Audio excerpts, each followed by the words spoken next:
आपको तो पता है ना कि आपके अवगुण क्या है। अवगुण का स्वीकारीकरण मानव का सबसे बड़ा गुण है, वही उसको सुधारता है। फिर वो स्वीकार कर ले कि हाँ मुझ में ये अवगुण है और मुझे ये ठीक करना है, उसी दिन से वो ठीक होना शुरू हो जाता है। राजा परीक्षित ने स्वीकार किया कि मैंने अपराध किया है, अपने पुत्र जन्मेजय को राज्य गद्दी पर बिठा के चले गए और वन में जाकर के संतों से कहा, जिसके जीवन के केवल 7 दिन बचे हैं उसको अपनी मुक्ति के लिए क्या करना चाहिए, कृपा कर मुझे बताओ। सब संत अलग अलग बातें करने लगे, तभी वहां पर श्री सुखदेव जी का आगमन हुआ।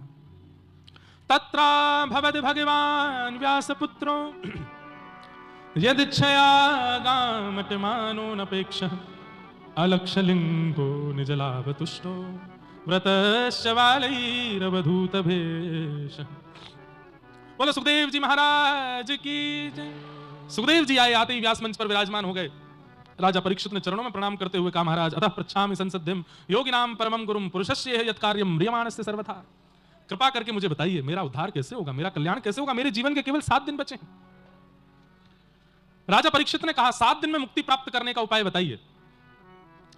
परीक्षित जी महाराज की बात सुनकर के शुकाचार्य जी बोलना प्रारंभ करते हैं, वरीयाने शते प्रश्न क्रतो लोक हितम नृप आत्मवेद सम्मतः पुंसाम श्रोतव्यादिषु यपर। राजन बहुत ध्यान से सुनिएगा, मुक्ति प्राप्त करने वाला व्यक्ति पुनः मुक्ति की याचना कर रहा है, यह सुनकर के मुझे आश्चर्य हो रहा है। कैसे? मैंने मुक्ति कब प्राप्त की? बोले भाई तुम पहले ऐसे बालक हो जिसने जन्म बाद में लिया है, ठाकुर जी का गर्भ में ही दर्शन कर लिया था। जब तुम्हारी मां के गर्भ को नष्ट करने के लिए अश्वत्थामा ने ब्रह्मास्त्र छोड़ा तो भगवान तुम्हारी मां के गर्भ में तुमको रक्षा करने के लिए आए थे, तुम जानते हो इस बात को? बोले जी, ठाकुर जी ने अपनी चक्रा नाम की गदा घुमाई थी, मेरे को स्मरण में नहीं है, मैंने देखा नहीं, पर मैंने सुना है कि ठाकुर जी ने रक्षा की। तो सोचो, जिसने जन्म से पहले ही भगवान का गर्भ में दर्शन कर लिया हो, उसको मुक्ति की आवश्यकता क्या है? मुक्ति किसको मिलती है? जिसने एक बार भी भगवान का साक्षात्कार जीवन में किया हो, जिसने एक बार भी ठाकुर जी का अनुसंधान किया हो, जिसकी दृष्टि एक बार भी ठाकुर जी को देख चुकी हो, उसको मुक्ति निश्चित है। तुम्हें मुक्ति की इच्छा क्यों है? तुम तो पहले से ही मुक्त हो, और तुम फिर अब यह कह रहे हो कि मेरी मुक्ति कैसे होगी, कृपा कर मुझे बताओ। मुझे बात समझ नहीं आ रही है। लोक हित के लिए यह प्रश्न अच्छा है कि बाकी लोगों को मुक्ति कैसे मिलेगी, क्योंकि उन्होंने गर्भ में भगवत दर्शन नहीं किया, पर तुम अपने लिए अगर यह प्रश्न कर रहे हो तो यह प्रश्न उचित नहीं है। तो मैं क्या प्रश्न करूं? बोले तुम मुक्ति तो प्राप्त करने ही वाले हो, तुम तो यह प्रश्न करो कि नाथ मैं भक्ति कैसे प्राप्त करूं, मुझे भक्ति कैसे मिले। तो परीक्षित ने कहा कि मुक्ति और भक्ति में अंतर क्या है? बोले मुक्ति का मतलब मृत्यु के बाद भगवत दर्शन, और भक्ति का मतलब जीते जी भगवत दर्शन। मुक्ति तो तुमको मिलने ही वाली है, वैकुंठ तो तुम जाने ही वाले हो, ठाकुर जी तुमको स्वीकार कर ही चुके हैं, लेकिन सौभाग्य तुम्हारा तब होगा जब ठाकुर जी नीचे आए तुम्हारे लिए, ये तुम्हारा सौभाग्य होगा। भक्ति मांगो, मुक्ति नहीं। मुक्ति तो तुम्हें प्राप्त हो ही चुकी है। बंधुओं, हम सबकी भी यही धारणा हो, मुक्ति तो हमारे जीवन में निश्चित है ही मिलेगी, क्योंकि हम कथा सुनते हैं, ठाकुर जी का भजन करते हैं, राम नाम जपते हैं, मिले नहीं मिले लेकिन हमें विश्वास है मिल ही जाएगी। लेकिन उससे पहले भक्ति की इच्छा हो कि नहीं, मुक्ति तक प्रतीक्षा थोड़ी करूंगा, मैं अपनी अंतिम श्वास तक प्रतीक्षा थोड़ी करूंगा, मुझे तो अभी मिलना है। श्याम सुंदर मेरे सामने आओ, मुझे दर्शन दो, मुझे मिलना है। तो भक्ति का मतलब क्या है? जीवित अवस्था में भगवत अनुभव, ये भक्ति है। हमारे जितने आचार्य चरण हुए, इन्होंने मुक्ति की, मृत्यु की प्रतीक्षा नहीं की है ठाकुर जी के दर्शन के लिए, सबने जीवित अवस्था में अनुभव किया है ठाकुर जी का। और हर दिन हमारा समय घटता जा रहा है, हर क्षण हमारा समय घटता जा रहा है, इसलिए हर क्षण ये चिंता प्रकट कर दो, अगला क्षण भी गया, 1 घंटे और चले गए मेरे जीवन के, 4 घंटे, 1 दिन चला गया मेरे जीवन का, 1 वर्ष चला गया, कब मिलेंगे श्याम सुंदर, कब मिलेंगे? ये प्रतीक्षा कि आप कब मिलोगे, यही प्रतीक्षा भक्ति को जन्म देती है, और फिर भक्ति भगवान को अवतार लेने पर मजबूर करती है। राधिका किशोरी संग रमण तुम्हारा, मुझको दिखा दो कभी ऐसा नजारा। राधिका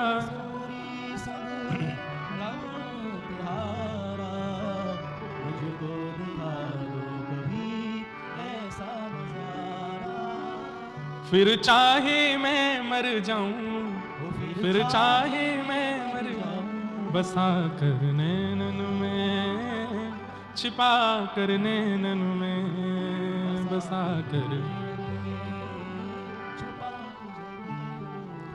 हमारा केवल यही भाव है नाथ मुक्ति दीजिएगा नहीं दीजिएगा आपकी इच्छा पर निर्भर करता है, पर जब तक हम जीवित हैं, हमारी जीवित अवस्था में हमारे कर्म स्वभाव इतने पवित्र शुद्ध हो जाएं कि उसके प्रभाव से आपका एक बार तो साक्षात्कार हमको हो जाए, एक बार तो आपका दर्शन हमको हो जाए, एक बार तो हम आपका अनुभव कर ले। नाथ, मुक्ति की नहीं भक्ति की कामना करो। तुरंत परीक्षित जी ने चरणों में प्रणाम करते हुए कहा, नाथ अब मुझे मुक्ति की इच्छा नहीं है, कृपा करके अब बताइए कि मुझे भक्ति कैसे प्राप्त हो, और मेरे जीवन के 7 दिन बचे हैं, वो 7वां दिन आवे उससे पहले पहले मुझे भगवत अनुभव कैसे होगा, कृपा कर अब ये मुझे बताओ। तब परीक्षित जी बोले, तब सुखदेव जी बोले, अब तुमने सही प्रश्न किया, अब मैं तुम्हें कथा सुनाता हूं। और यहां से श्री सुखदेव जी महाराज सुनाना प्रारंभ करते हैं। सृष्टि का प्रसंग सुनाया। सृष्टि प्रसंग श्रीमद् भागवत के चतुश्लोकी स्वरूप का वर्णन करते हुए उद्धव विदुर संवाद। अब हम प्रसंगों का स्पर्श और थोड़ा उनका भाव कहते हुए चलेंगे। उद्धव विदुर संवाद सुनाया, फिर विदुर मैत्रेय संवाद सुनाया। विदुर जी महाराज मैत्रेय मुनि से जाकर के प्रश्न करते हैं, महाराज सुखाय कर्माणि करोति लोको नते सुखम वान्यदुपारमं वा विन्देत भूयस्तद एव दुःखं यदत्र युक्तं भगवान वदेन्न। बहुत सुंदर प्रश्न है, अगर आप लोग ध्यान से सुनो तो। इस संसार में हर व्यक्ति सुख के लिए भाग रहा है, हर व्यक्ति सुख के लिए कर्म कर रहा है। चाहे वो 200 रुपए की मजदूरी करने वाला व्यक्ति हो, चाहे 200 करोड़ का टर्नओवर करने वाला व्यक्ति हो, हर व्यक्ति की चाह यदि पूछी जाए तो एक ही है, बोले क्या, सुख मिले। चाहे 2 कमरों के फ्लैट में रहने वाला व्यक्ति हो, चाहे 200 कमरों के महल में रहने वाला व्यक्ति हो, दोनों की इच्छा एक ही है, क्या, सुख मिले।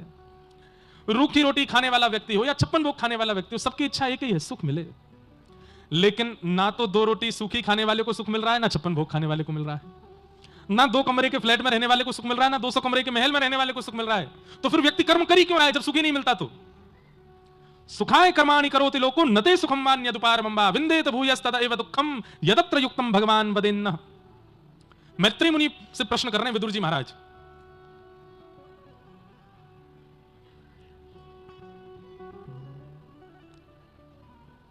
सुबह से शाम तक बोझ ढोता हुआ, हमारी स्थिति कैसी है?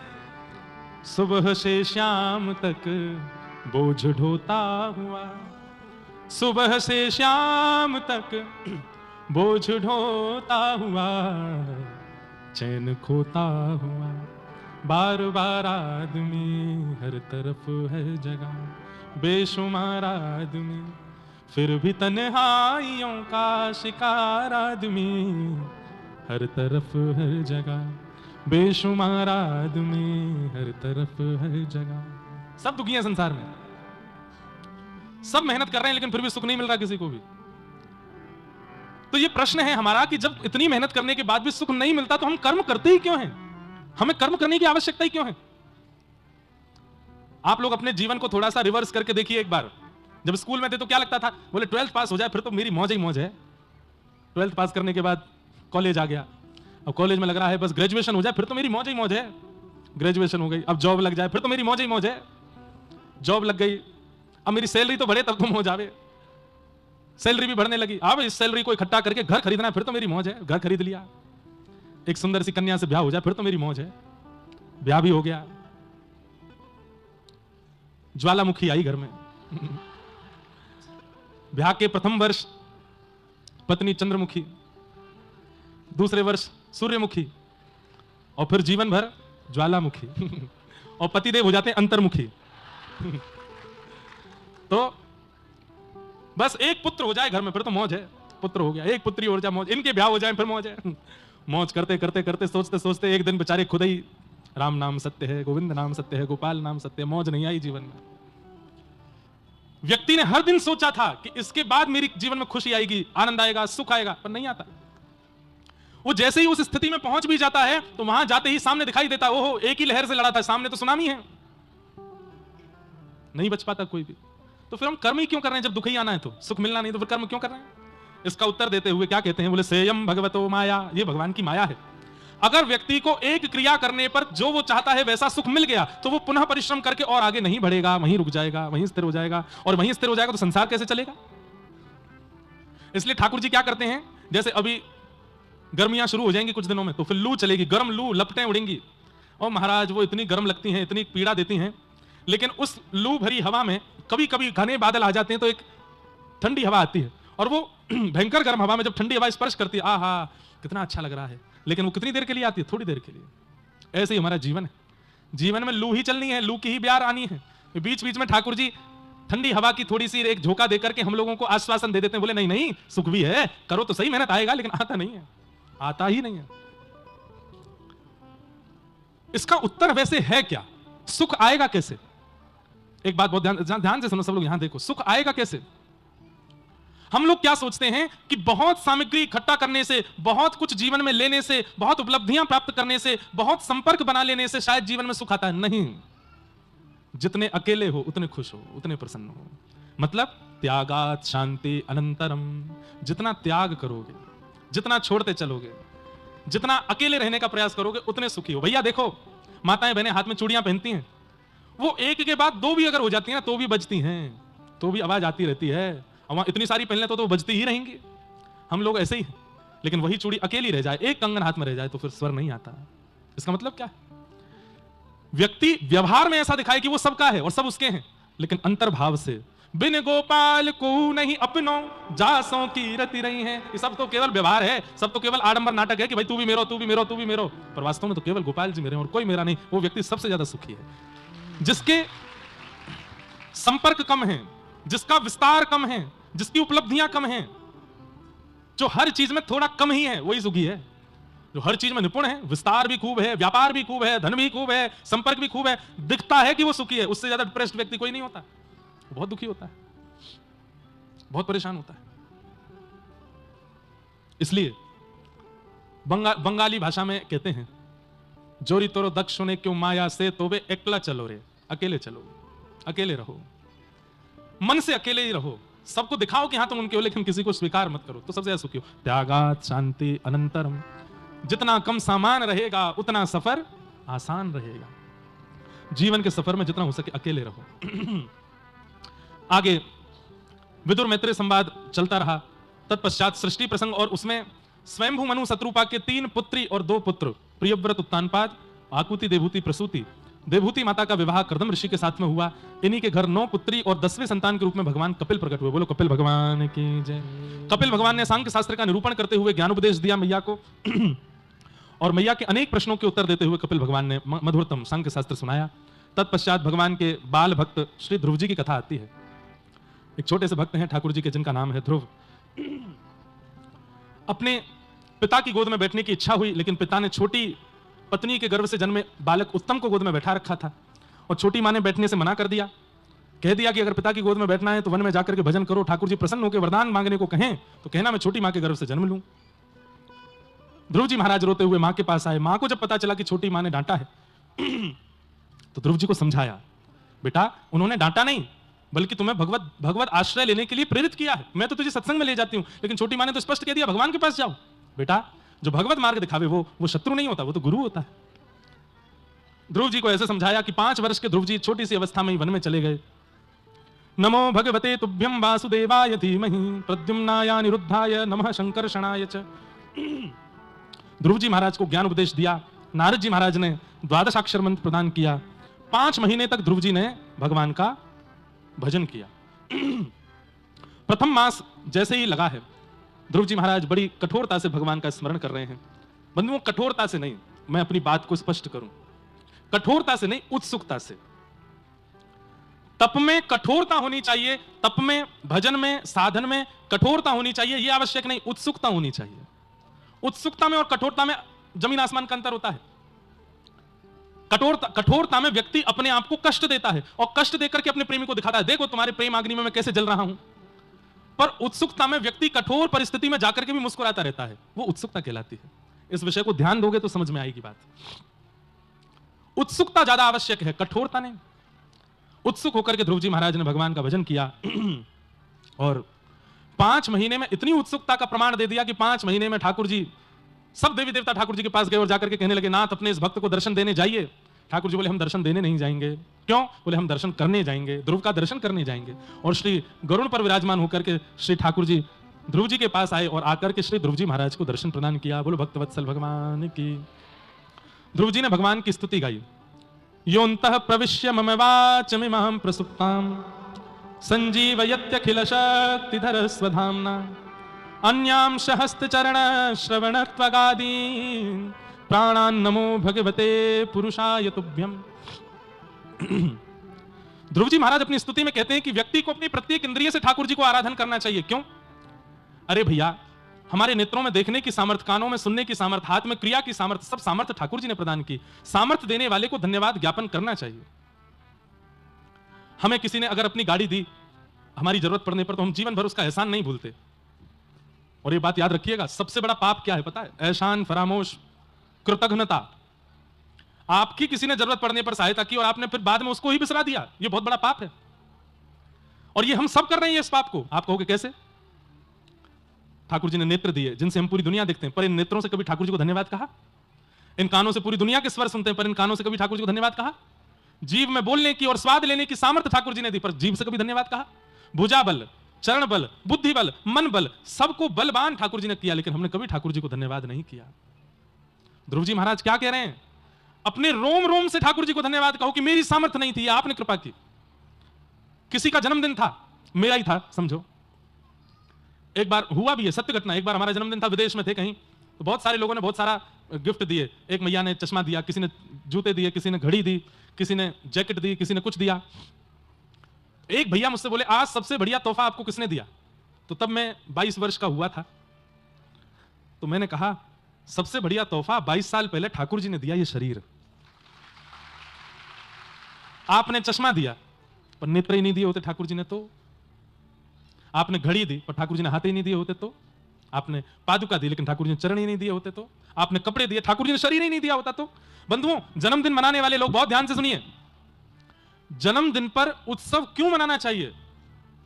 जन्मदिन पर उत्सव मनाने का अधिकार केवल उसको है जो ठाकुर जी की भक्ति में आ चुका है। क्यों? वो इस बात से उत्सव मनावे कि हे नाथ, आज मैं आपकी कथा सुनने जाता हूं, मैं वृंदावन परिक्रमा करने जाता हूं, गिरिराज जी की तलेटी जाता हूं, संतों के चरणों में प्रणाम करता हूं, मेरे घर पर संत आते हैं, भोजन बना के पवाता हूं। ये सब सेवा करने के सौभाग्य मुझे मेरे शरीर से मिला और ये शरीर आपने मुझको दिया, इसलिए आज के दिन में उत्सव मना करके आपको धन्यवाद कह रहा हूं कि आपने मुझे शरीर दिया। जो इस शरीर से भक्ति भजन नहीं करते, उनको जन्मदिन मनाने का अधिकार नहीं है। क्यों? कितने साल के हो गए भैया? 28 साल के हो गए। लो, 1 लाख में से 28,000 खर्च हो गए और आप उत्सव मना रहे हो। 1 लाख में से 50,000 अगर चोरी हो जाए तो आप उत्सव मनाओगे ना? लेकिन हम सब वही करते हैं, हर जन्मदिन पर उत्सव मनाते हैं। ओहो, हम तो अब 30 साल के हो गए। वो 50 साल में क्या होती है? सिल्वर जो गोल्डन होती है, गोल्डन। सिल्वर तो 25 में होती है। अरे शादी का तो, वो ब्याह का जन्मदिन तो मनाते भी, शादी का भी मनाते हैं, सिल्वर, फिर उसके बाद गोल्डन। अगर कोई व्यक्ति 100 पार कर जाए तो उसकी डायमंड होती है, वो डायमंड है।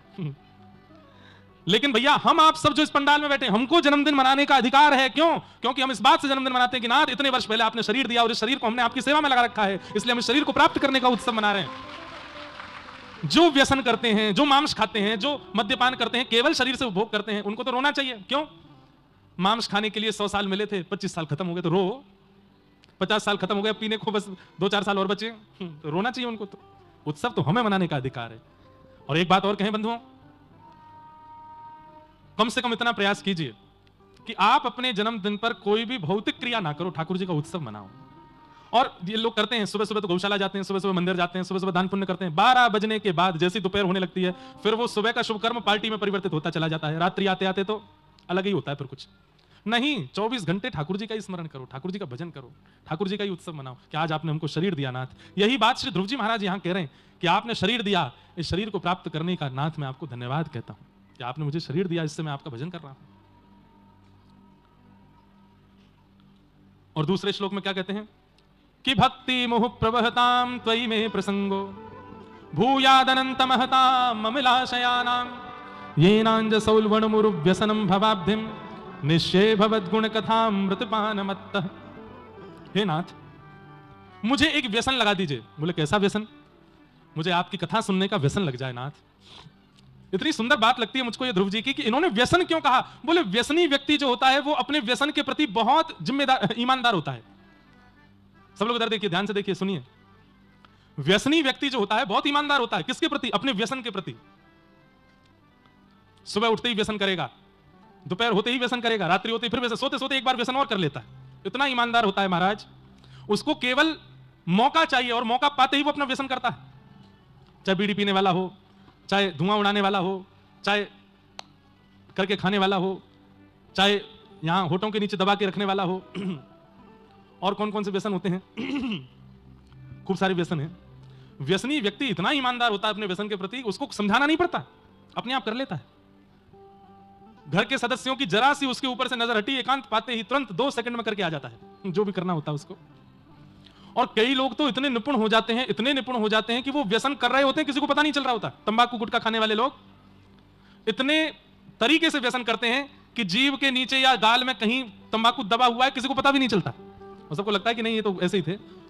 एक महापुरुष को हम भी जानते हैं, नाम तो क्यों ही बोलूंगा मैं, महाराज जी वो पानी भी पी लेते हैं और तंबाकू दबा रहता है एक कोने में। मैंने कहा कैसे कर लिया? बोले कि दूसरे गाल से पी लिया। मैंने कहा वाह भैया धन्य। बोले कि नहीं नहीं अभी तो आपने धन्यता देखी नहीं। मैंने क्यों? बोले मैं दाल चावल भी खा लेता हूं ऐसे। मैंने कि कैसे? बोले टेक्निक है कि वो दबा रहता है एक तरफ से दाल चावल भीतर भी। मैंने कहा भाई डेडिकेशन को सलाम है आपके। मैंने कि जानलेवा तंबाकू के प्रति कितने दीदार हो आप। ध्रुव जी महाराज ने व्यसनम भवाब्धिम, भक्ति के लिए व्यसन क्यों कहा? कि मुझे भक्ति जीवन में नहीं चाहिए, मुझे व्यसन के रूप में भक्ति चाहिए। क्योंकि व्यसनी व्यक्ति व्यसन के प्रति बहुत ज्यादा आतुर होता है। मैं भक्ति के प्रति ऐसे ही आतुर रहना चाहता हूं। किसी को पीने की लत होती है। अब जैसे एक व्यसन और है, चलो बुरे व्यसनों की बात नहीं करते, एक अच्छा व्यसन और है, चाय का व्यसन। अच्छा व्यसन है, अच्छा तो है नहीं, पर हमारे पूज्य गुरुदेव भगवान पूज्य पिताजी महाराज वो कहते हैं चाय का स्वाद क्या है मुझे आज तक नहीं पता। 65 वर्ष के हो गए पिताजी, आज तक चाय नहीं पी उन्होंने। हम तो थोड़े से नटखट बालक हैं, एक आध बार पी लेते हैं दिन में। लेकिन कई लोगों को तो इतना व्यसन होता है चाय का, सुबह उठते ही जैसे गाड़ी बिना पेट्रोल के चालू नहीं होती, ऐसे उनका शरीर बिना चाय के चालू नहीं होता। हमारे पूज्य नाना जी कहते थे कोई चाय सुबह सुबह चाय पीने वाला व्यक्ति हो तो बोले वाह भैया बड़ी बढ़िया मशीन है तेरी, बिना चाय के चालू ही नहीं हुए। कई लोग होते हैं वो कहेंगे आज हमारा मन नहीं लग रहा काम में, क्यों? चाय नहीं मिली सुबह से। और व्यसनी व्यक्ति क्या करता है? सिर में दर्द हो रहा है, क्या करें? चाय पी लो। जुकाम हो गया, क्या करें? बोले चाय पिला दो। बुखार चढ़ गया, क्या करें? बोले चाय पिला दो।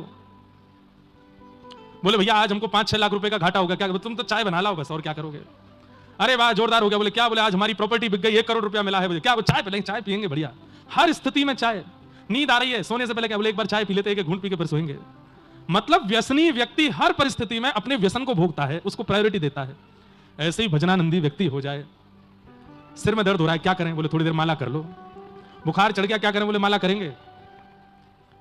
तबीयत खराब है, क्या करें? बोले कुछ नहीं, थोड़ी देर ठाकुर जी का स्मरण करें, कीर्तन करेंगे। ना, हम लोगों का ऐसा भजन नहीं है। अच्छे होंगे तो ही करते हैं, अब व्यवस्था में भजन नहीं कर पाते। इसका मतलब क्या है? ध्रुव जी महाराज कह रहे हैं भक्ति व्यसन के भांति करो, भक्ति का व्यसन लग जाए, लत लग जाए।